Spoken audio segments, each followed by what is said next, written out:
Hi friend, जय सियाराम सगळ्यांना. सोनाली पिसे ब्लॉगमध्ये तुमचं स्वागत आहे. श्री स्वामी समर्थ सगळ्यांना.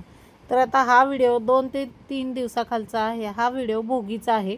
तर तुम्ही बघू शकता इथं भोगीच्या 12 प्रकारच्या भाज्या घेतलेल्या आहेत. आता भाज्या कोणत्या कोणत्या आहेत ते काय माझ्या एवढ्या लक्षात नाही, पण आईने सांगितलं 12 प्रकारच्या भाज्या घ्यायच्या आणि भाजी बनवायची.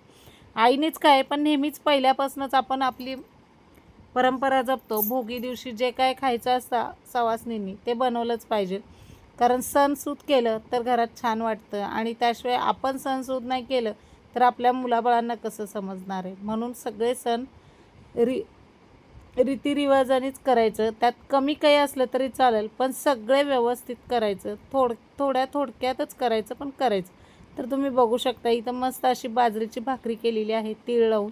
भोगी दिवशी बाजरीची भाकरी आणि ही 12 प्रकाराची गरगटा म्हणतात. ह्याला कोण हाटीव भाजी म्हणतात, आमच्याकडे गरगटा म्हणतात. इकडल्या भागात पुण्या नगर साईडला हाटीव भाजी म्हणतात. तर तुम्ही बघू शकता याच्यामध्ये 12 प्रकारच्या भाज्या घालून ही भाजी केलेली आहे आणि मस्त अशी ही भाजी झालेली आहे. ही हिरवी मिरचीतच करतात, कुणी लाल तिखटात करतं, ज्याची त्याची पद्धत वेगळी. मी जसं आजीपासून शिकत आले आणि नंतर सासरी आले बघत आले त्या पद्धतीने करते.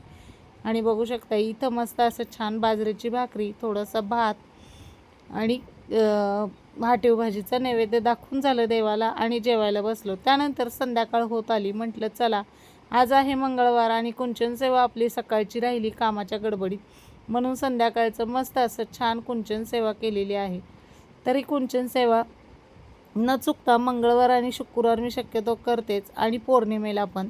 तर कशी वाटते? खरं खूप छान वाटतं, मनाला खूप प्रसन्न वाटतं. देवधर्म केलं की छान वाटतं आणि वेगळं काहीतरी चेंज असतं आणि मनापासून केलेलं देवाचं कधीही फळ मिळतं आणि मला हळूहळू ते फळ मिळतच आहे. सगळ्यांना वाटतं की हिचं काय होणार आहे आणि हिचं कसं होणार आहे, माझे 2 पैसे आहेत, तुझे 2 पैसे आहेत, सगळे असंच म्हणतात, देणं पाणी आहे. पण तसं काही नाही, कुणाचं काही असलं तरी सगळं देऊन टाकायचं असतं. पण इथं बघू शकता हे जसं करायला लागले स्वामी समर्थांचं कुंचन सेवा, तसं खूप काही बरकत आलेलं आहे आणि खूप काही छान झालेलं आहे आयुष्यात.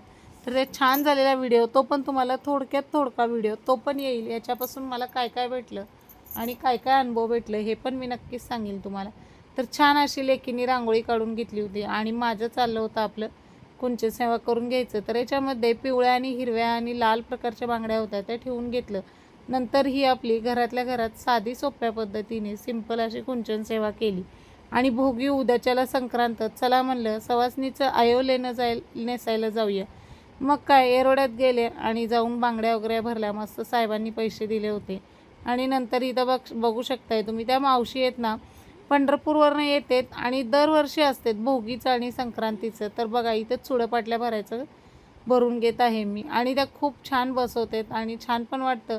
सणासारखा सण वाटतो. सवासनीचा सण म्हणजे मेन म्हणजे आपल्याला बांगड्या, कुंकू आणि हे चुडपाटल्या घातलं की सण वाटतं आणि हेच मी करत होते. आणि दरवर्षी न चुकता ह्या मावशींकडनं मी हे चुडपाटल्या बसवायला जाते आणि आवर्जून त्या पण तिथं आलेल्या असतात. आता ज्यांना माहीत नाही ते बसवून घेत नाही, पण खूप सारे लोक त्यांच्याकडनं चुडे विकत घेतात, चुडपाटल्या पण, आणि तिथं बसवून पण घेतात. खूप स्वस्तात हे बसवून देतात आणि विकत घेऊन त्यांच्याकडनं बसवायचं. कमी पैशातच भेटतं आपल्याला, पण खूप छान आनंद भेटतं की नवीन काहीतरी. तर तुम्ही बघू शकताय कशा झालेत बांगड्या आपल्या हातातल्या, कशा वाटल्या कमेंटमध्ये नक्की सांगा.